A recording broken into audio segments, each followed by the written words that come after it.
Hi friends, അപ്പോൾ ഇന്ന് നമുക്ക് 7ാം ക്ലാസ്സിലെ സോഷ്യൽ സയൻസിൻ്റെ ഒന്നാമത്തെ ചാപ്റ്റർ പഠിക്കാം. അപ്പോൾ ഒന്നാമത്തെ ചാപ്റ്ററിൻ്റെ പേര് മധ്യകാല ഇന്ത്യ.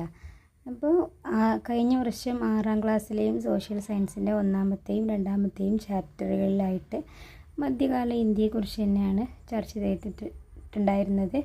മധ്യകാല ഇന്ത്യയിൽ നിലവിലുണ്ടായിരുന്ന ഭരണകൂടത്തെക്കുറിച്ചും ഭരണാധികാരികളെക്കുറിച്ചും അവിടുത്തെ ജനങ്ങളുടെ ജീവിത രീതിയെക്കുറിച്ചും ഒക്കെയായിരുന്നു അതിൽ ചർച്ച ചെയ്തിട്ടുണ്ടായിരുന്നത്. അപ്പോൾ മധ്യകാല ഇന്ത്യ എന്ന് പറയുമ്പോൾ പ്രാചീനകാല ഇന്ത്യ, മധ്യകാല ഇന്ത്യ, ആധുനിക കാല ഇന്ത്യ, ഇങ്ങനെ മൂന്നായിട്ട് നമുക്ക് ഡിവൈഡ് ചെയ്തിട്ടുണ്ടാവും. അപ്പോൾ പ്രാചീനകാല ഇന്ത്യ എന്ന് പറയുമ്പോൾ അത് നമുക്കറിയാം ഗുഹകളിലും ഇതിലൊക്കെ താമസിച്ചിരുന്ന, അതായത് ശിലായുഗ സംസ്കാരത്തെക്കുറിച്ചൊക്കെ പഠിച്ചിരുന്ന ആ പ്രാചീന കാലം, അതാണ് ആ ഹിസ്റ്ററിയാണ്, അതിൽ പെടും.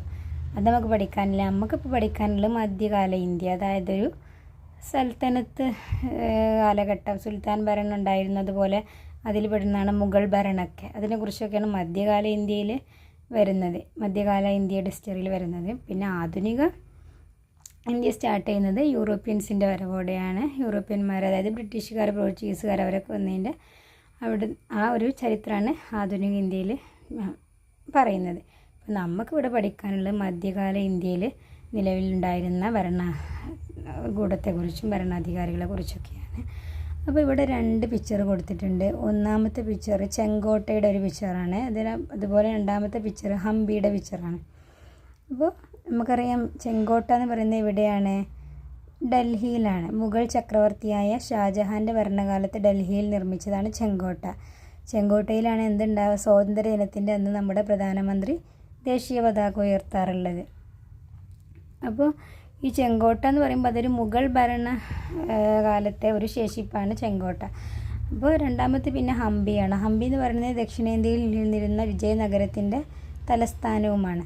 അപ്പോൾ ഈ 2 രാജ്യങ്ങളെക്കുറിച്ചാണ്, അതായത് മുഗൾ രാജ്യത്തെക്കുറിച്ചും അതുപോലെ വിജയനഗര സാമ്രാജ്യത്തെക്കുറിച്ചുമാണ് ഈ ചാപ്റ്ററിലുടനീളം ഇനി നമ്മൾ ചർച്ച ചെയ്യാൻ പോകുന്നത്, നമ്മൾ പഠിക്കാൻ പോകുന്നത്.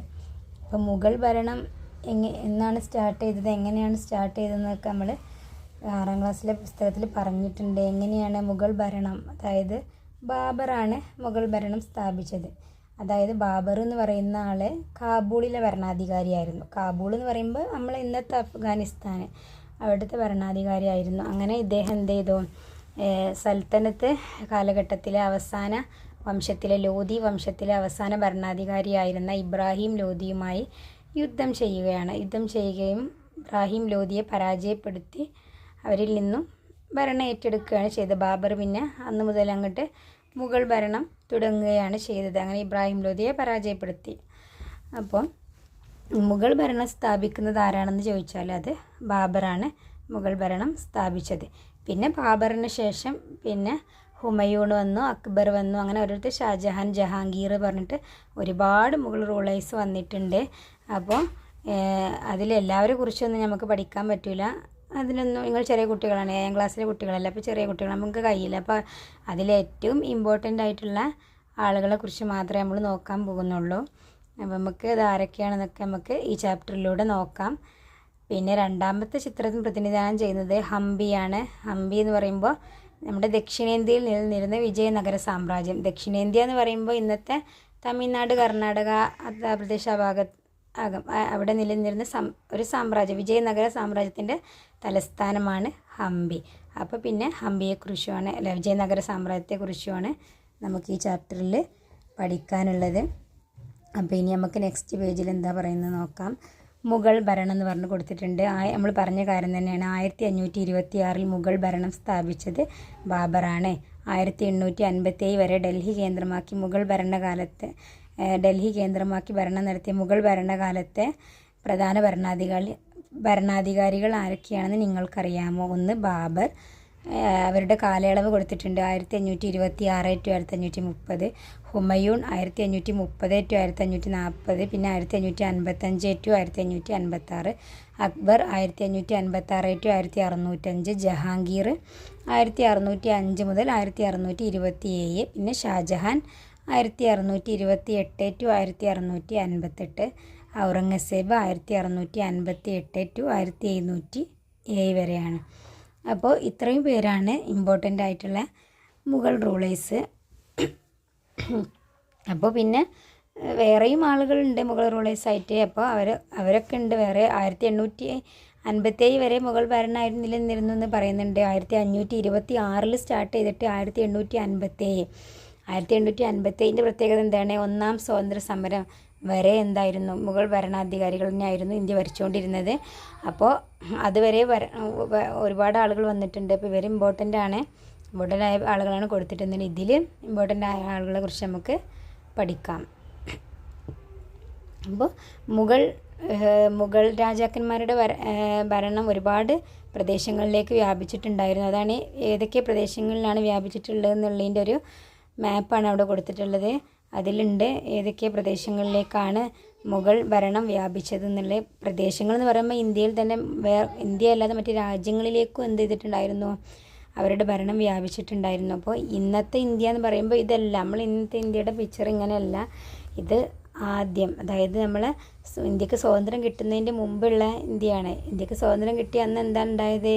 ഇന്ത്യ പാകിസ്ഥാൻ എന്ന് പറഞ്ഞിട്ട് രണ്ടായിട്ട് വിഭജിക്കുകയാണ്. അപ്പോൾ അതിൻ്റെ മുന്നേ ഉള്ള ഒരു ഭൂപടമാണ്. അതിന് മുമ്പത്തെ പ്രദേശങ്ങളെ ഉൾക്കൊള്ളിച്ചിട്ടുള്ളൊരു ഇതാണ്. അപ്പോൾ അന്ന് മറ്റ് രാജ്യങ്ങളും, അതായത് അഫ്ഗാനിസ്ഥാൻ, പാകിസ്ഥാൻ, ബംഗ്ലാദേശൊക്കെ പോലുള്ള രാജ്യങ്ങളിലേക്കും വ്യാപിച്ചിട്ടുണ്ടായിരുന്നു എന്നാണ് പറയുന്നത്. ഭൂപടത്തിൽ നിന്നും ഇന്നത്തെ ഏതെല്ലാം രാജ്യങ്ങളിലാണ് മുഗൾ ഭരണം ഉണ്ടായിരുന്നെന്ന് കണ്ടെത്തി പട്ടികപ്പെടുത്താനാണ്. അപ്പോൾ ഒന്ന് അവിടെ കൊടുത്തിട്ടുണ്ട് അഫ്ഗാനിസ്ഥാൻ എന്ന്, പിന്നെ നമുക്കറിയാം ബംഗ്ലാദേശ് പറയാം, പിന്നെ അതുപോലെ പാകിസ്ഥാനൊക്കെ പറയാം. പിന്നെ മുഗളരും ഒന്നാം പാനിപ്പത്ത് യുദ്ധവും അത് നമ്മൾ പറഞ്ഞ കാര്യം തന്നെയാണ്. എങ്ങനെയാണ് മുഗൾ ഭരണം സ്ഥാപിച്ചത് എന്നാണ്. അത് നമുക്കൊന്ന് വായിച്ചു നോക്കാം. മംഗോൾ എന്ന പദത്തിൽ നിന്നാണ് മുഗൾ എന്ന പേര് ഉത്ഭവിച്ചത്. മുഗൾ രാജ്യസ്ഥാപകനായ ബാബർ പിതാവ് വഴി തുർക്കി ഭരണാധികാരിയായിരുന്ന തിമൂറിൻ്റെയും മാതാവ് വഴി മംഗോൾ രാജാവായിരുന്ന ചെങ്കിസ് ഖാൻ്റെയും പിൻഗാമിയായിരുന്നു. 16-ാം നൂറ്റാണ്ടിൽ യൂറോപ്യരാണ് ഈ രാജവംശത്തെ മുഗൾ എന്ന് വിളിച്ചു തുടങ്ങിയത്. ലോധി വംശത്തിലെ അവസാനത്തെ ഭരണാധികാരിയായിരുന്ന ഇബ്രാഹിം ലോധിയും കാബൂളിലെ ഭരണാധികാരിയായിരുന്ന ബാബറും 1526 ഹരിയാനയിലെ പാനിപ്പത്തിൽ വെച്ച് ഏറ്റുമുട്ടി. ചരിത്രത്തിൽ ഇതിനെ ഒന്നാം പാനിപ്പത്ത് യുദ്ധമെന്ന് വിശേഷിപ്പിക്കുന്നു. ഈ യുദ്ധവിജയത്തിലൂടെയാണ് ബാബർ ഇന്ത്യയിൽ മുഗൾ ഭരണം സ്ഥാപിച്ചത്. അങ്ങനെയാണ് എന്ത് ചെയ്തത്? ബാബർ മുഗൾ ഭരണം സ്ഥാപിച്ചത് ഇന്ത്യയിൽ. ആരെ തോൽപ്പിച്ചിട്ട്? ലോധി വംശത്തിലെ അവസാനത്തെ ഭരണാധികാരിയായ ഇബ്രാഹിം ലോധിയെ യുദ്ധത്തിൽ പരാജയപ്പെടുത്തി. ഏത് യുദ്ധത്തിൽ?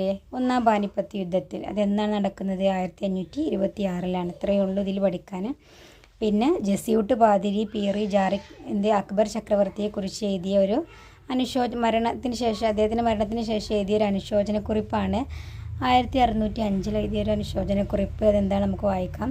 കിഴക്കിനെ വിറപ്പിച്ച അക്ബർ ചക്രവർത്തി നിര്യാതനായിരിക്കുന്നു. തീർച്ചയായും അക്ബർ മഹാനായ ചക്രവർത്തിയായിരുന്നു. ഒരേ സമയം പ്രജകളിൽ നിന്ന് സ്നേഹവും ബഹുമാനവും വിധേയത്വവും ലഭിച്ചുകൊണ്ട് തന്നെ ആജ്ഞാശക്തി നിലനിർത്താൻ അദ്ദേഹത്തിന് സാധിച്ചു.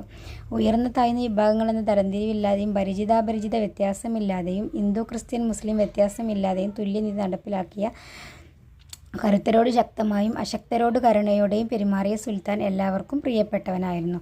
അപ്പോൾ ഈ ഒരു അനുശോചനക്കുറിപ്പ് വായിച്ചാൽ മനസ്സിലാക്കും അക്ബർ ചക്രവർത്തി എത്രത്തോളം നമുക്ക് ഇമ്പോർട്ടൻ്റ് ആയ ഒരാളാണെന്ന്. ഈ കുറിപ്പ് വായിച്ചാൽ തന്നെ നമുക്കതിൽ നിന്ന് തന്നെ കിട്ടും. അപ്പോൾ ഈ കുറിപ്പിൽ നിന്ന് മുഗൾ ചക്രവർത്തിയായ അക്ബറിനെ കുറിച്ച് എന്തൊക്കെയാണ് നമുക്ക് മനസ്സിലാക്കാൻ പറ്റുകയെന്ന് ഇതിൽ എഴുതാൻ പറഞ്ഞിട്ടുണ്ട്. നിങ്ങളോട് 3 പോയിൻ്റ് ഇട്ടിട്ട് അവിടെ കൊടുത്തിട്ടുണ്ട്, ബാക്കി 2 നമ്മളോട് ഫില്ലാക്കാൻ പറഞ്ഞിട്ടുണ്ട്. അപ്പോൾ ഒന്നാമത്തെ എന്താണ് അവിടെ കൊടുത്തിട്ടുള്ളത്? അക്ബർ എന്ന് പറയുന്നത് മഹാനായൊരു ചക്രവർത്തിയാണ്, ശക്തനായൊരു ചക്രവർത്തിയാണെന്നാണ്. പിന്നെ എന്തൊക്കെയാണ് അദ്ദേഹത്തിൻ്റെ ഒരു സവിശേഷതകൾ? തുല്യനീതി നടപ്പിലാക്കിയിരുന്നില്ലേ?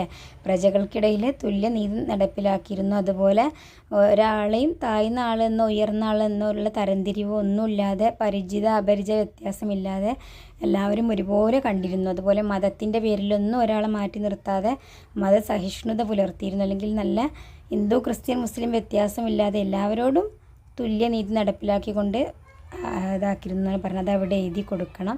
ഇനി നെക്സ്റ്റ് പേജിൽ 1575 തൻ്റെ പുതിയ തലസ്ഥാനമായ ഫത്തേപൂർ സിക്രിയിൽ അക്ബർ എന്ത് ചെയ്തു? ഇബാദത്ത് ഖാന പണി കഴിപ്പിച്ചു. അപ്പോൾ ഇബാദത്ത് ഖാന എന്ന് പറഞ്ഞാൽ എന്തിനു വേണ്ടിയിട്ടാണ്?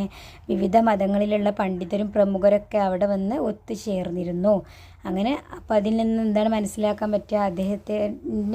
അദ്ദേഹം മതസഹിഷ്ണുതയെ പിന്തുടർന്നിരുന്നു. മതസഹിഷ്ണുതയാണ് അതിൽ നിന്ന് പിന്നെ എന്ത് ചെയ്തു? അദ്ദേഹം എല്ലാ മതങ്ങളുടെയും നല്ല വശങ്ങൾ കോർത്തിണക്കി എന്ത് ചെയ്തു? പുതിയൊരു ദർശനത്തിന് രൂപം കൊടുത്തു. അതിൻ്റെ പേരാണ് ദീൻ ഇലാഹി. അപ്പോൾ അദ്ദേഹം അതുകൊണ്ട് ഉദ്ദേശിച്ചത് എല്ലാവർക്കും സമാധാനം അഥവാ സുൽ ഹി കുൽ എന്നതാണ് ഈ ദർശനത്തിൻ്റെ കാതൽ. എല്ലാ ദർശനങ്ങളും മനുഷ്യരുടെ ക്ഷേമത്തിന് വേണ്ടിയുള്ളതാണ് എന്ന ആശയം വ്യക്തമാക്കുകയായിരുന്നു അദ്ദേഹത്തിൻ്റെ ലക്ഷ്യം. അപ്പോൾ ഫത്തേപൂർ സിക്രിയാണ് തലസ്ഥാനം എന്ന് പറഞ്ഞു. അവിടെയാണ് അദ്ദേഹം ഇബാദത്ത് ഖാന പണി കഴിപ്പിച്ചത്. അതുപോലെ ജസിയ എന്ന മതനികുതി എന്ത് ചെയ്തിട്ടുണ്ടാവും? അദ്ദേഹം നിർത്തലാക്കിയിട്ടുണ്ടായിരുന്നു. അപ്പോൾ അന്നൊക്കെ മതത്തിൻ്റെ പേരിൽ എന്ത് ചെയ്തിട്ടുണ്ട്? ടാക്സ് കൊടുക്കണമായിരുന്നു. അപ്പോൾ അങ്ങനെയുള്ള ഒരു ഇതുണ്ടായിരുന്നു. അക്ബർ ചക്രവർത്തി നിർത്തലാക്കി. മതനികുതി ജസിയ എന്നായിരുന്നു അതിൻ്റെ പേര്. അതുപോലെ പിന്നെ അക്ബർ ചക്രവർത്തിയുടെ രാജസദസ്സിലുണ്ടായിരുന്ന ഉന്നത സ്ഥാനം വഹിച്ചിരുന്ന ആളുകൾ ആരൊക്കെയാണെന്ന് അവിടെ കൊടുത്തിട്ടുണ്ട്. രാജ ഭഗവൻദാസ്, അതുപോലെ രാജ മാൻസിംഗ്, അതുപോലെ ബീർബലിനെ നമ്മൾ ഒരുപാട് കഥകളിലൂടെയൊക്കെ കേട്ടിട്ടുണ്ട്. ബീർബലിനെ നമുക്ക് പരിചിതമാണ്. മറ്റേതാവുമ്പോൾ 3 പഠിച്ചു വെക്കുക. പിന്നെ ജഹാംഗീറിൻ്റെ ഓർമ്മക്കുറിപ്പിൽ നിന്ന് മുഗൾ ചക്രവർത്തിയായ അക്ബറിനെ കുറിച്ച് പറയുന്ന ഒരു കുറിപ്പ് അവിടെ കൊടുത്തിട്ടുണ്ട്. എൻ്റെ അനുയായികൾ മറ്റ് മതവിഭാഗങ്ങളുമായി ശത്രുതയിൽ വർത്തിച്ച് സമയം പാഴാക്കരുത്. ഇതര മതസ്ഥരോടുള്ള ബന്ധത്തിൽ സുൽ ഹി കുൽ എല്ലാവർക്കും സമാധാനം എന്ന ആശയം അനുവർത്തിക്കട്ടെ. മൃഗങ്ങളെ കൊല്ലുകയോ യുദ്ധസമയങ്ങളിൽ ഒഴികെ ആയുധങ്ങൾ എടുക്കുകയോ ചെയ്യരുതെന്ന് അക്ബർ തൻ്റെ അനുയായികളോട് കൽപ്പിച്ചതായി മുഗൾ സുൽത്താനായിരുന്ന ജഹാംഗീർ തൻ്റെ ഓർമ്മക്കുറിപ്പായ തുസൂഖി ജഹാംഗീറിൽ രേഖപ്പെടുത്തിയിട്ടുണ്ട്. പിന്നെ ഇവിടെ അടുത്തത് കൊടുത്തിട്ടുള്ളത് മുഗൾ സൈന്യം എന്ന് പറഞ്ഞിട്ട് കൊടുത്തിട്ടുണ്ട്. എന്തായിരുന്നു? ഇപ്പം നമുക്ക് സൈന്യത്തെ ആവശ്യമാണ്. അതായത് മുഗൾ കാലഘട്ടത്തിൽ അവർക്ക് അവരുടെ രാജ്യം വിപുലമാകാനും വിസ്തൃതപ്പെടുത്താനൊക്കെ നല്ല ശക്തമായ സൈന്യത്തിൻ്റെ ആവശ്യമുണ്ടായിരുന്നു. അതിനുവേണ്ടി അദ്ദേഹം നടപ്പിലാക്കിയ ഒരു സൈനിക സമ്പ്രദായമായിരുന്നു മൻസബ്ദാരി സമ്പ്രദായം. എന്താണ് ഈ സമ്പ്രദായം കൊണ്ട് ഉദ്ദേശിക്കുന്നത് ചോദിച്ചാൽ, ഒരു ഉദ്യോഗസ്ഥനുണ്ടാവും. ആ ഉദ്യോഗസ്ഥൻ്റെ കീഴിൽ ഒരു സൈനിക വ്യൂഹം തന്നെ ഉണ്ടായിരിക്കും. ഓരോ ഉദ്യോഗസ്ഥനും നിലനിർത്തേണ്ട കുതിരപ്പടയാളികളുടെ എണ്ണത്തെയാണ് മൻസബി എന്ന പദവി കൊണ്ട് ഉദ്ദേശിക്കുന്നത്. അപ്പോൾ സൂചിപ്പിക്കുന്നത് നിലനിർത്തേണ്ട സൈനികരുടെ എണ്ണത്തിന് അനുസരിച്ചായിരിക്കും ആ മൻസബ്ദാരന്മാരുടെ പദവിയും നിശ്ചയിക്കുന്നത്. അപ്പോൾ സർക്കാർ ഖജനാവിൽ നിന്ന് പണം നൽകി സൈന്യത്തെ നിലനിർത്തുന്നതിന് പകരമാണ് ഈ സമ്പ്രദായം നടപ്പിലാക്കിയിരുന്നതെന്നാണ് പറയുന്നത്. അപ്പോൾ മൻസബ്ദാരി സമ്പ്രദായവും അക്ബർ ചക്രവർത്തിയുടെ കാലത്തെ ഭരണത്തിൻ്റെ ഒരു പ്രത്യേകതയാണ്. മൻസബ്ദാരി സമ്പ്രദായം കൊണ്ടുവന്നത് ആരാന്ന് ചോദിച്ചാൽ നമുക്കറിയാം, അത് അക്ബർ ചക്രവർത്തി തന്നെ ആയിരുന്നു. അപ്പോൾ നമുക്ക് ഇന്നത്തെ ക്ലാസ്സിൽ ഇത്രയും നോക്കിയാൽ മതി. അപ്പോൾ ഇനി ബാക്കി നമുക്ക് നെക്സ്റ്റ് ക്ലാസ്സിൽ പറയാം. അടുത്ത വീഡിയോയിൽ കാണാം. ബൈ.